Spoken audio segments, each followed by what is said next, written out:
Hey everybody, this is Rocknez. Today I just want to take a quick look at the Audio Technica ATH sr5bt Bluetooth headphones. Alright, well let's do it. Okay, I just got these in. Well, I got these in yesterday. The Audio Technica ATH sr5bt Bluetooth headphones. They have Nfc AAC and Bluetooth codecs aptX. Alright, let's just see, let's just get right into it. See what's inside the box. Okay.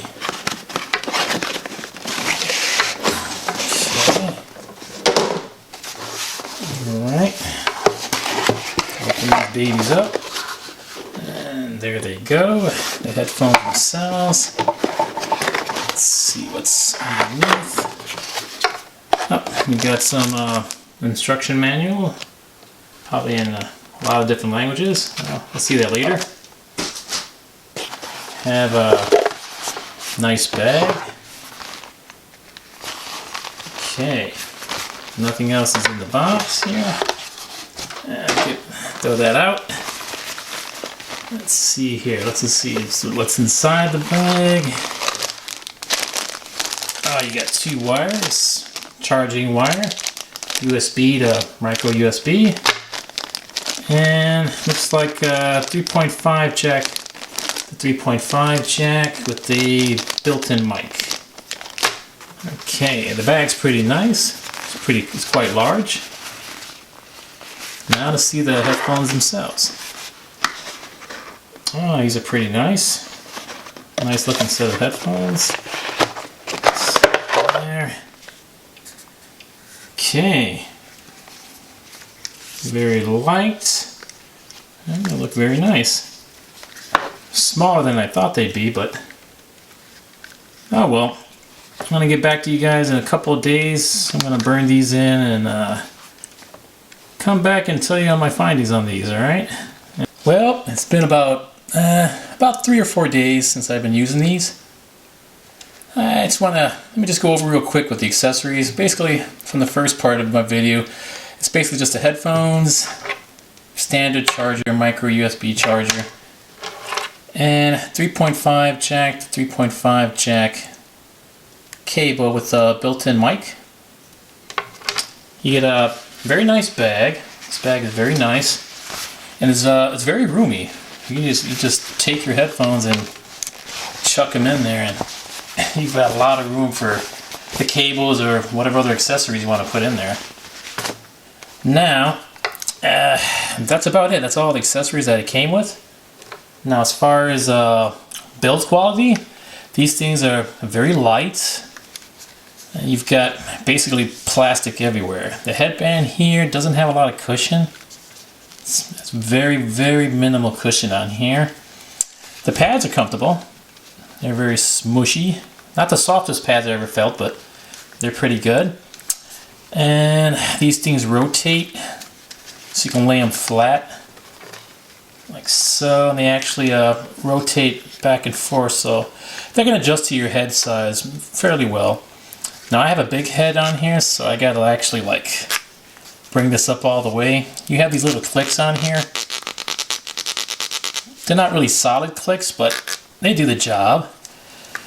And as I said earlier, this has a Nfc Pairing, and it works very well. You just take your device and let's see here. If I could just show you guys real quick. Alright, let's see here. It pairs pretty quickly. All you have to do is just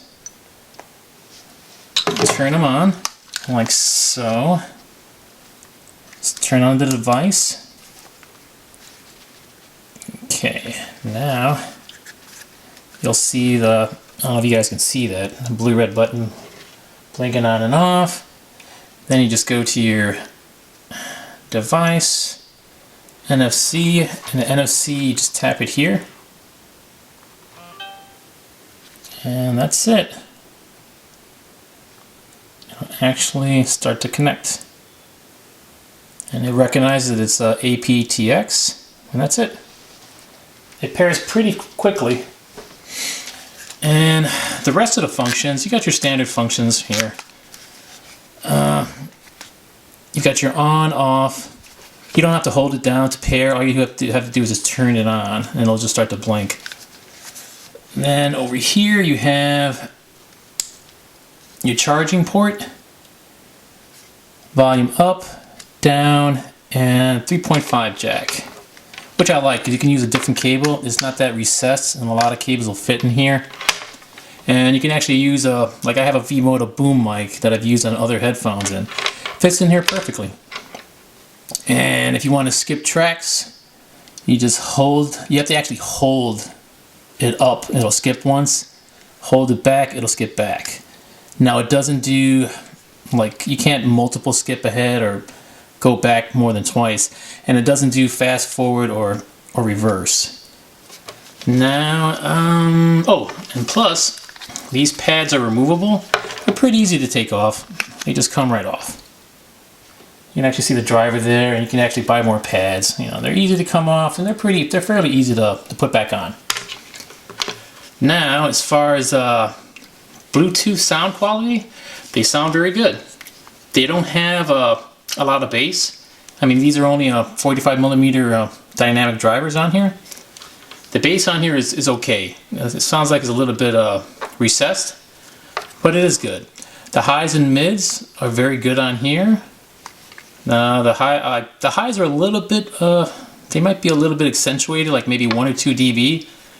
I guess because, you know, these are meant to be portable, so when you're on the go and stuff like that, you know, you can still hear your music outside during noise and stuff like that. And now, as far as like noise cancellation, they do a decent job.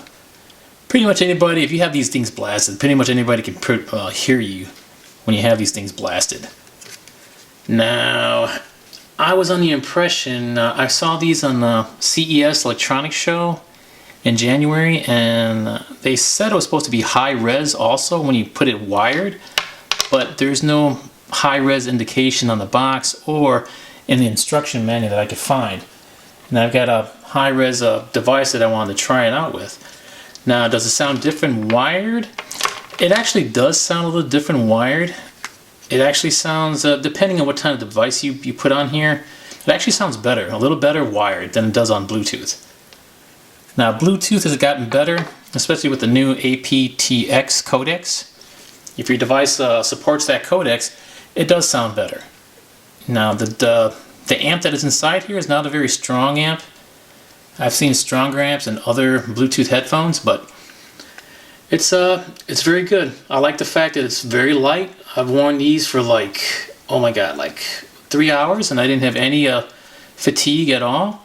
Oh, and there's another good bonus here too, is it takes about 5 hours to fully charge, and you get 38 hours of playtime. 38 hours.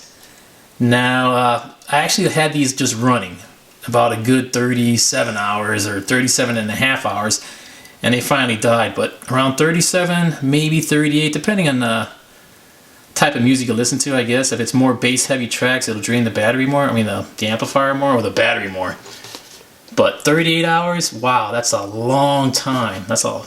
I mean, these are great for if you're doing like international traveling or something like that on the plane. If you're stuck for like 20 hours or 18 hours, these work great. Now, like I said earlier, I paid $199 for these. Now, are these worth it? I would have to say, maybe if you wait about a month or so, let them drop to like $150.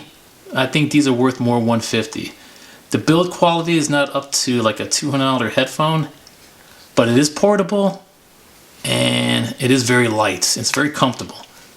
So it's got that going for it. So let's see. But those are my thoughts and impressions on these, and I'll see you guys later. Thanks.